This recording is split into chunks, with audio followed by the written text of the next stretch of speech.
मंगल मूर्ति सद्गुरु मिलबै सर्वाधार। मंगलमय मंगल करना विनमो बारंबार। सद्गुरु की महिमा अनंत अनंत किया उपकार। लोचन अनंत उधारिया अनंत दिखावन हार। बोलिए प्रेम से श्री सद्गुरु महाराज की जय। यह आज हाजरी जो है ना, आपके शरीर छोड़ने के बाद कान में गूंजेगा। हाँ, इसलिए जय घोष कीजिए दिल खोल के। बोलिए प्रेम से श्री सद्गुरु महाराज की जय।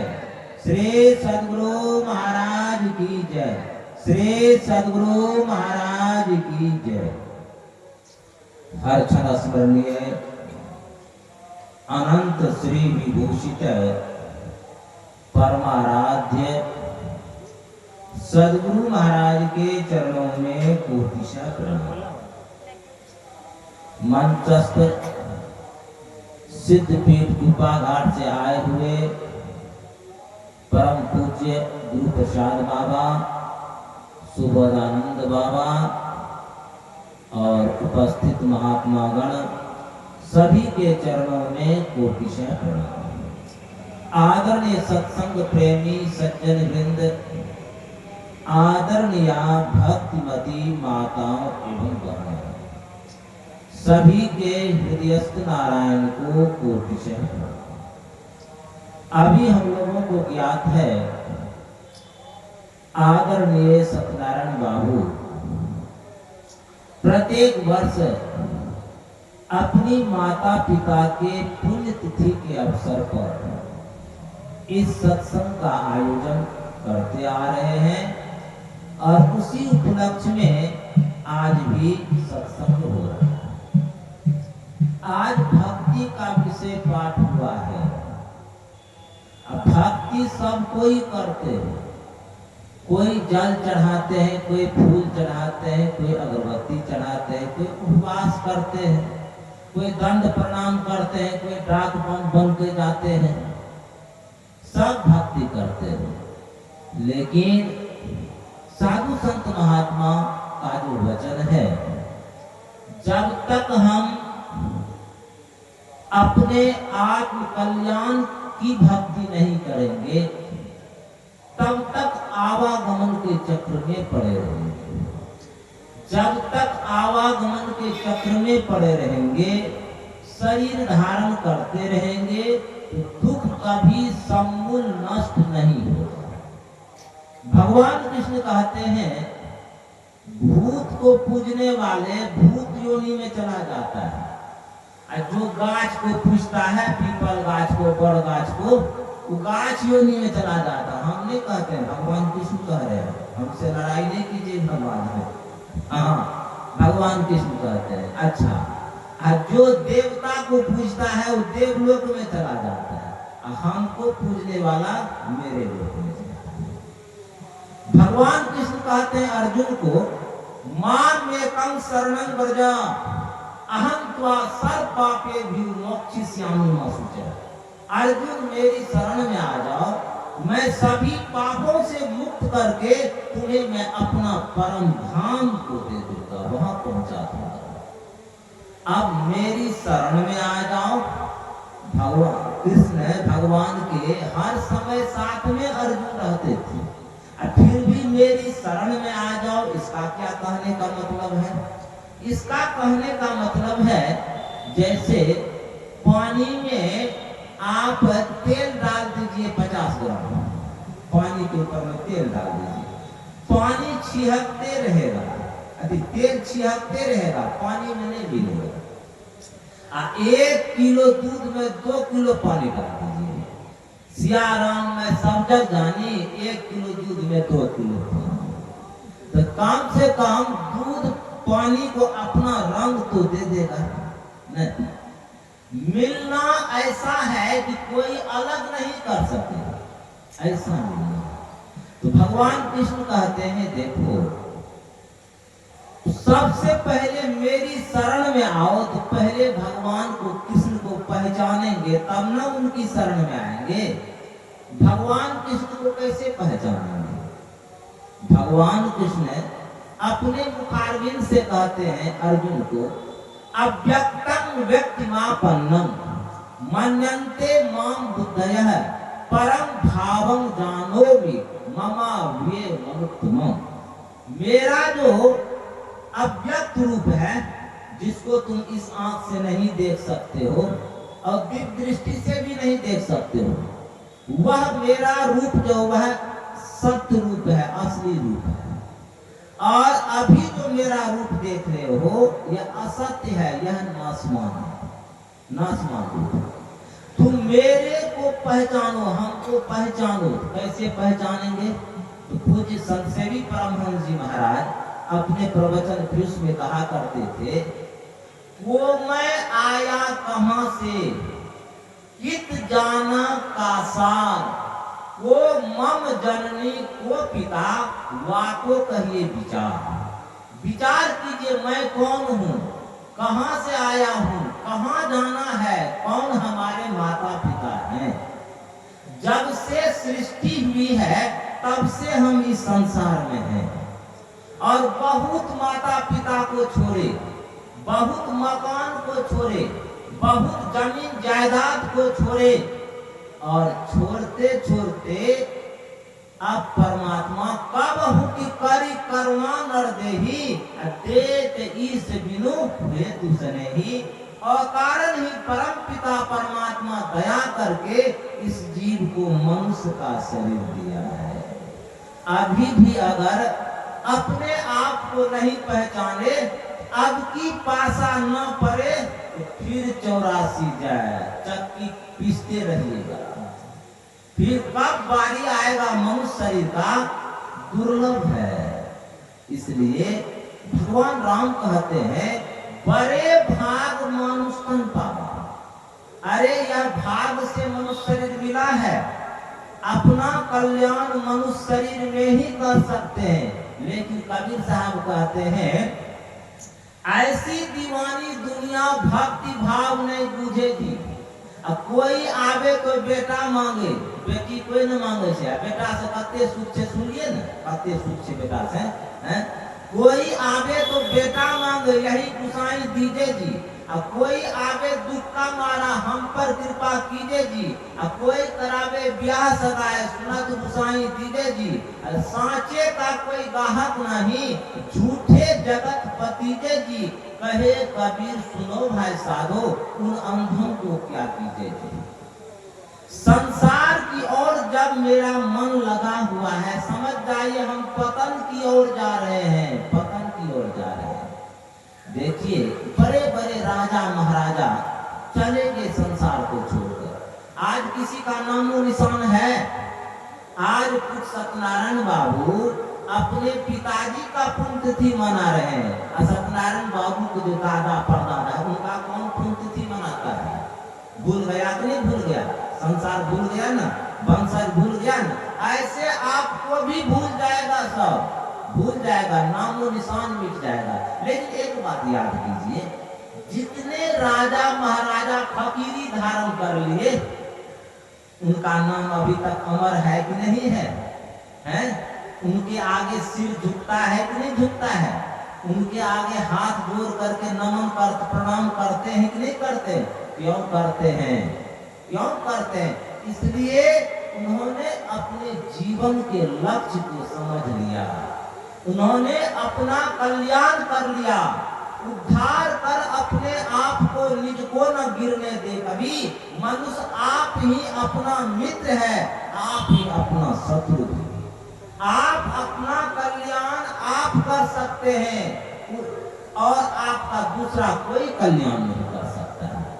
अपने आप को आप समझिए, आया जहां से सैर करने, आए मुसाफिर तू यहाँ, था सैर करके लौट जाना, युग तुझको फिर वहां सैर करना भूल कर निज घर बनाकर टिक गया, याद कर अपने देश को परदेश में क्यों रोक देना।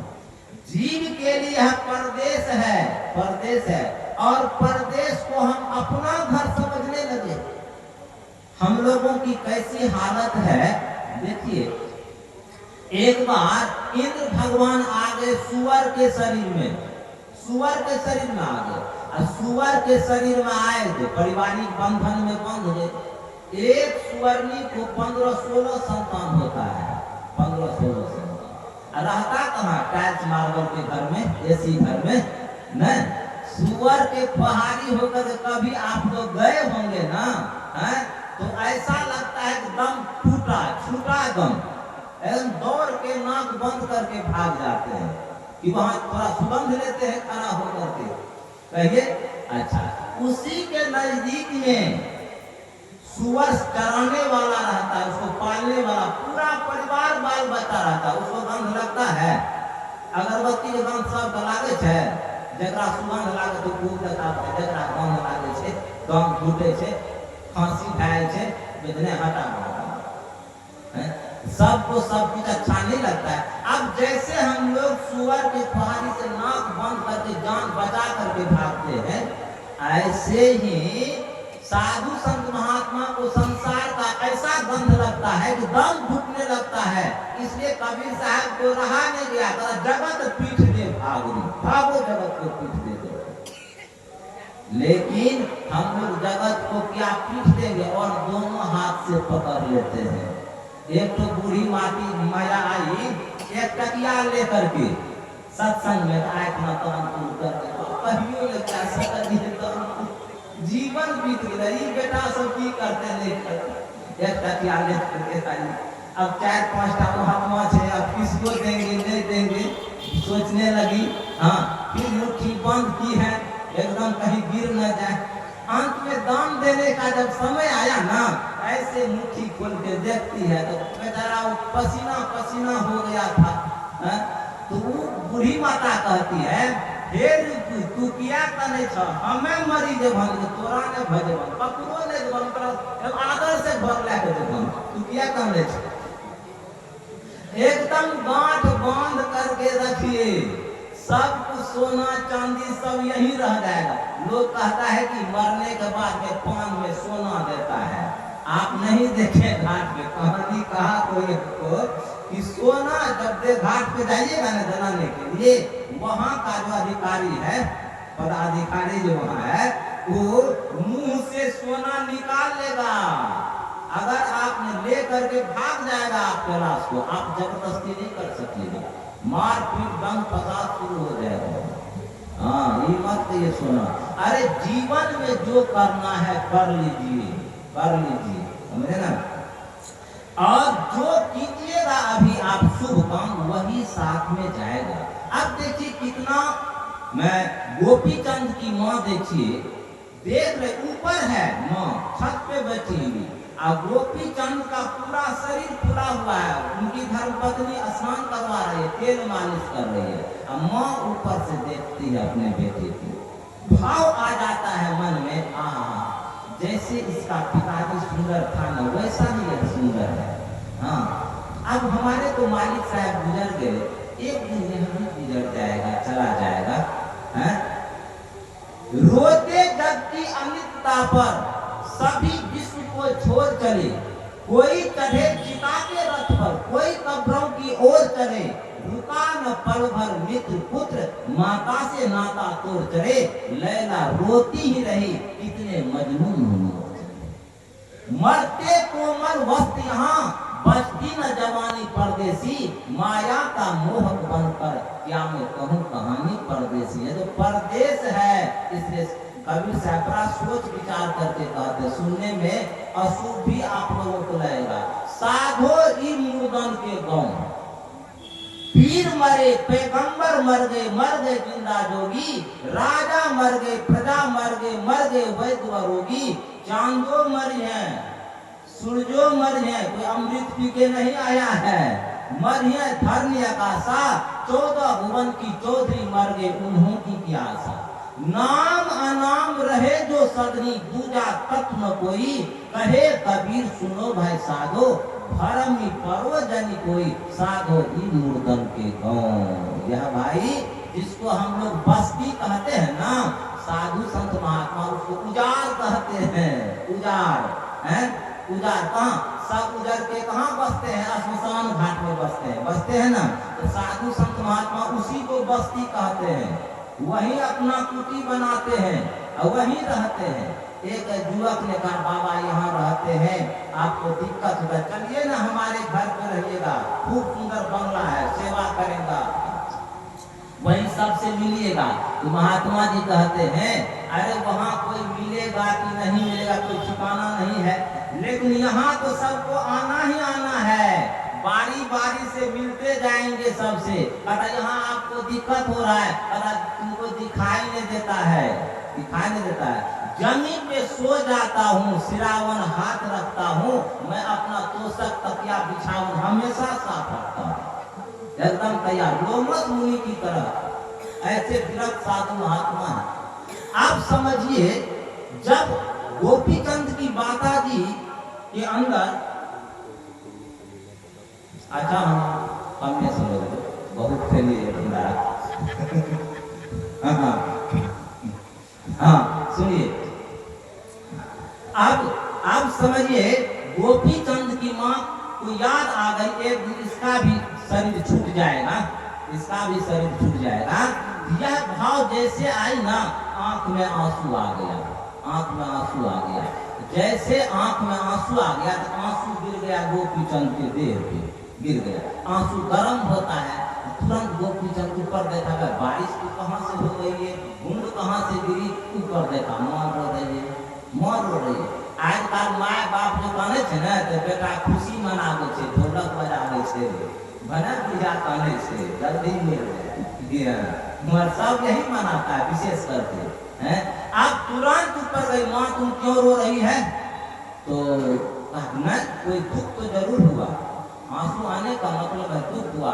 तो पूछते पूछते माँ सब बात बता देती है, देखो बेटा वो तो चले गए, लेकिन हम चाहते तुम्हारा भी जीवन ऐसे ही नहीं चला जाए, व्यर्थ ही नहीं चला जाए, राजपाट छोड़कर तो वे भी चले जाए, तुम भी चले जाओ।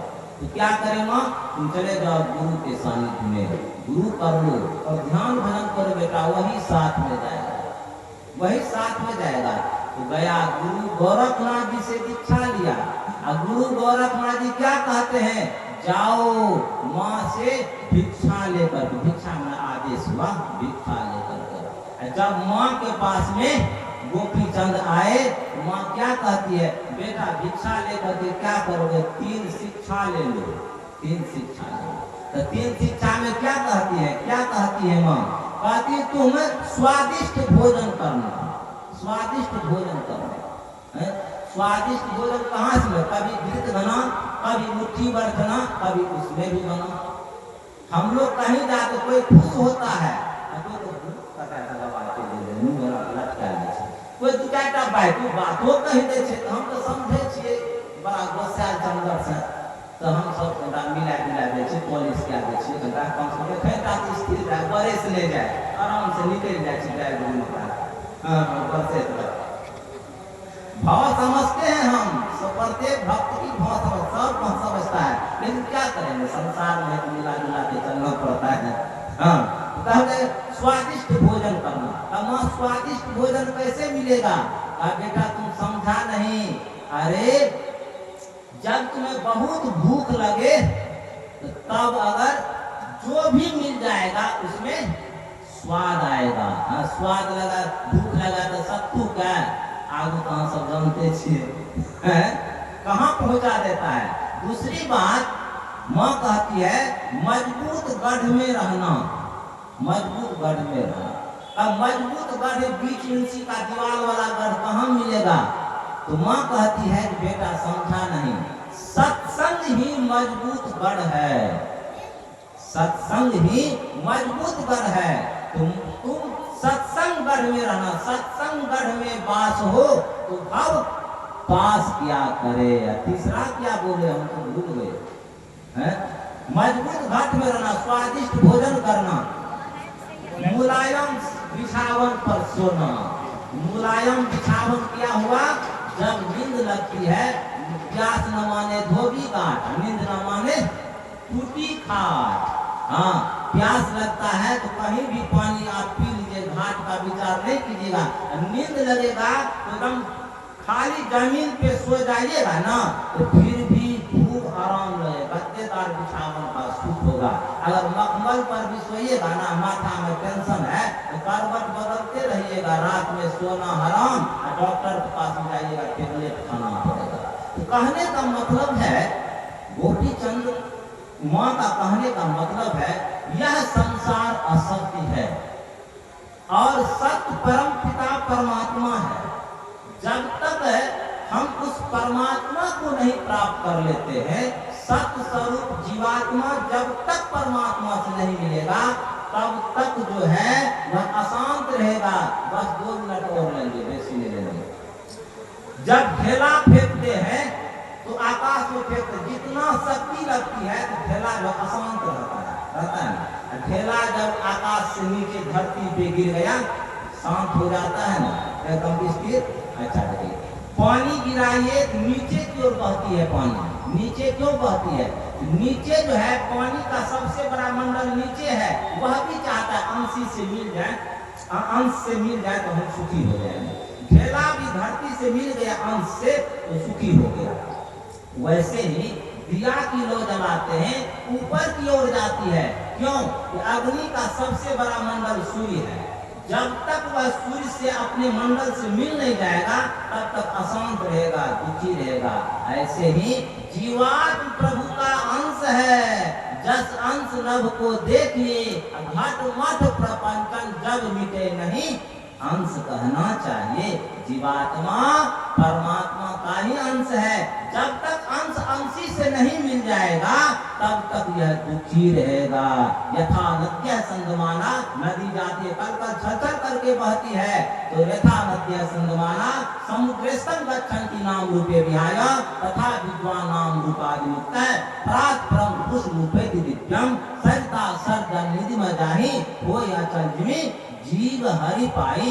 जैसे अनेक नदियों का जल समुद्र में मिलकर के एक में एक हो जाता है, ऐसे ही जीवात्मा परमात्मा मिलकर के एक में एक हो जाता है। हम प्रभु प्रभु हम एक ही होई, द्वंद और द्वैत रहे नहीं कोई। मैं ही ऐसी आरती की जाए, भाव मह जन्म बहुर नहीं ली जाए। इसलिए हम लोग भक्ति करते हैं और विशेष बातों को पूज्य बाबा गणों से श्रवण करेंगे। बोलिए प्रेम से श्री सद्गुरु महाराज की जय।